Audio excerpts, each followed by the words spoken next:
Magandang hapon po sa inyong lahat. Narito na po ang official PCSO lottery results ngayong 2 p.m. draw, November 16, 2025, araw po ng linggo. Para sa mga games na 3D Lotto at 2D Lotto.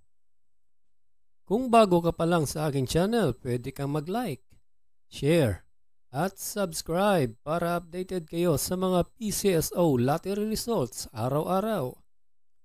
Para sa 2D Lotto ngayong 2 p.m. draw, November 16, 2025, ito po ang mga winning numbers.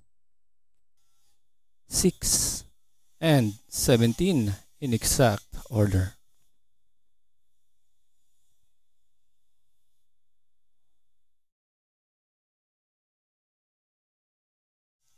At para naman sa 3D Lotto ngayong 2 p.m. draw, November 16, 2025, here are the winning numbers.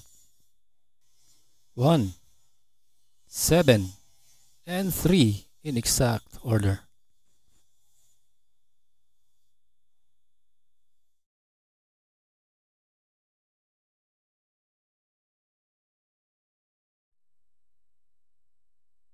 Congratulations po sa lahat ng nanalo. At kita-kits po tayo mamayang 5 p.m. draw. Thank you for watching. God bless us all.